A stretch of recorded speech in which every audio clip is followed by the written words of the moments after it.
Hey ho, it's Marco Cattaneo again, representing Charles III University.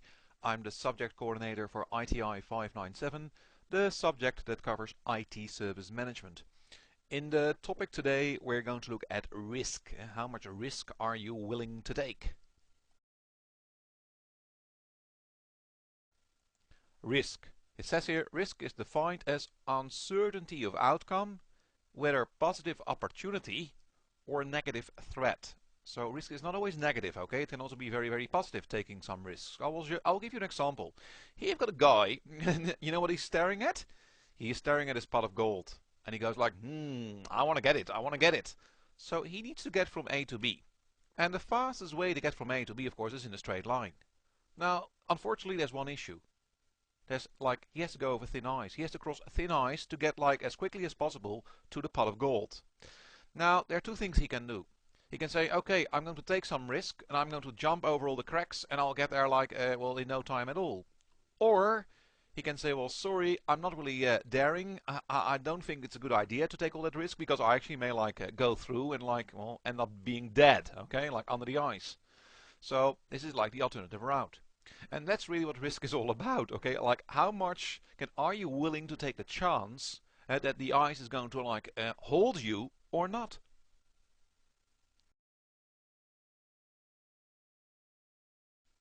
So let's have a look at risk assessment. Risk assessment is basically performing risk analysis, and afterwards you're doing like risk management. So risk analysis is all about understanding those negative threats and positive opportunities out there.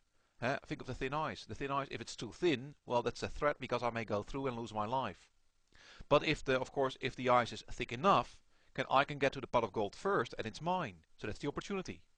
So we need to understand the impact if something happens and the probability of it occurring. Okay, so what's the impact if I go through the ice?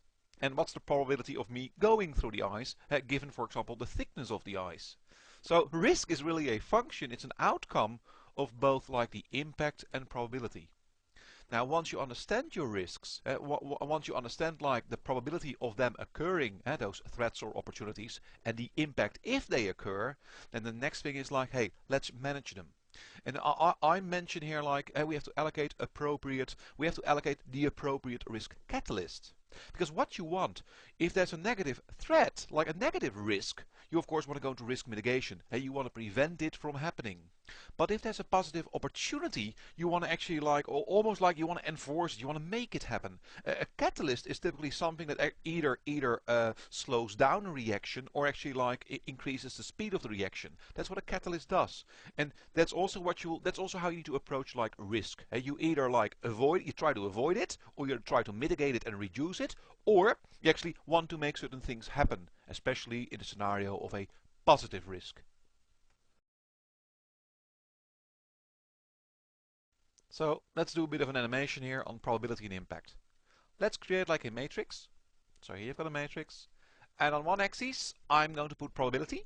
And on the other axis, I'm going to put like the impact. So probability by impact. Now, if the probability of something occurring is low and the impact is low, I may go like, you know what? I'm not going to do anything because really it's going to be like low risk. But of course, if the probability of something occurring, like me going through the ice, is high because the ice is extremely thin, and therefore the impact is high because I'm going to lose my life, well, it may be better not to go over the ice because in the end the risk is extremely high. And in between, you get your medium probability and your medium impact. And I think that's where I have to use the terminology. Well, it depends. It depends on the circumstances. It depends on like many factors that will tell you whether or not to take like many actions or no actions at all.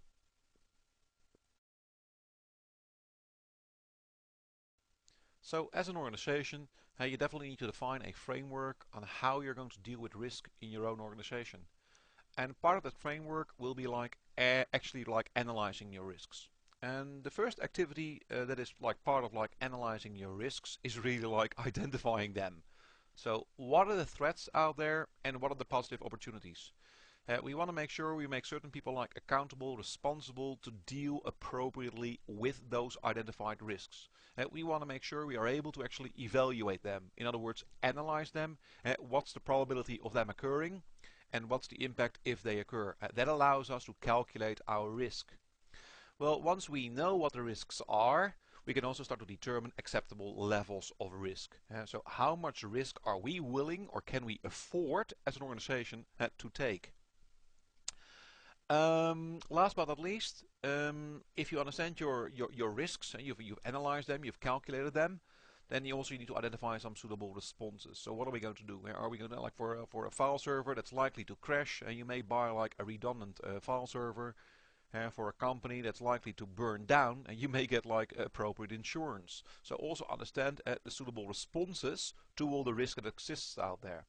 Now, if you've done your risk analysis activities, then it's actually time to go to risk management. And the first activity, the first key activity as part of risk management is really like implement those responses. And so get your like a redundant hardware software, get your insurance, or build yourself like a redundant IT service like contingency site, like a disaster recovery site. If you got it in place, again, it should actually create more like, I would say, more trust within the business, within IT. So it gives you actually assurances that if something goes wrong, we can actually start to restore the service because we've got the proper plans in place to deal with like certain events like a threat or an opportunity. Last but not least, we want to make like a model, a cyclic model, embed and review. So make sure you embed risk management, you embed risk analysis, make it part of how you work, make quality part of how you work, review your processes, review those risks regularly because things around us are always changing. What used to be a threat yesterday is maybe no longer a threat tomorrow, and tomorrow you may have like new threats out there. So you want to make it like really like a cyclic model and really start to like control and monitor risk.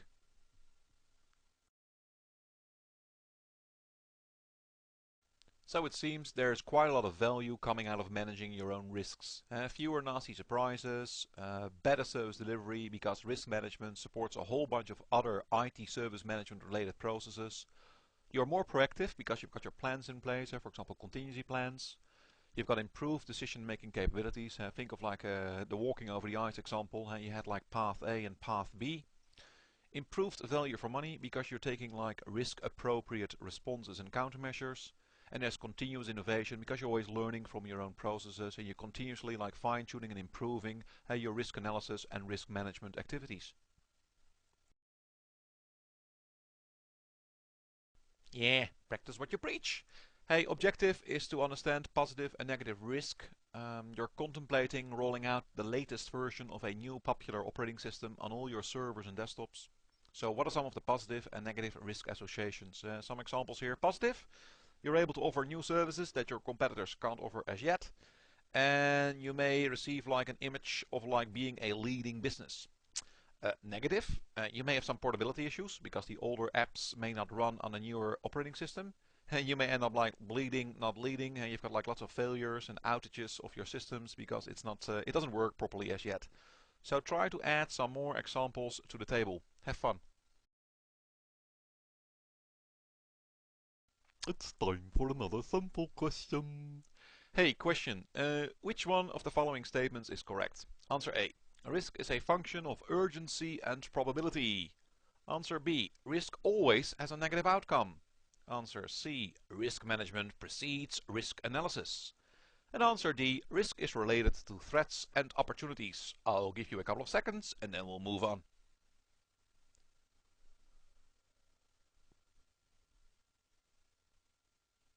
Okay. Which one of the following statements is correct? Of course, the answer is answer D. Risk is related to both negative threats and also to positive opportunities.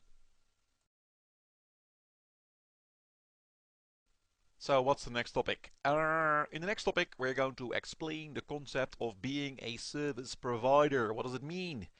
Hey, until then, again, live long and prosper, and remember, I'll be back.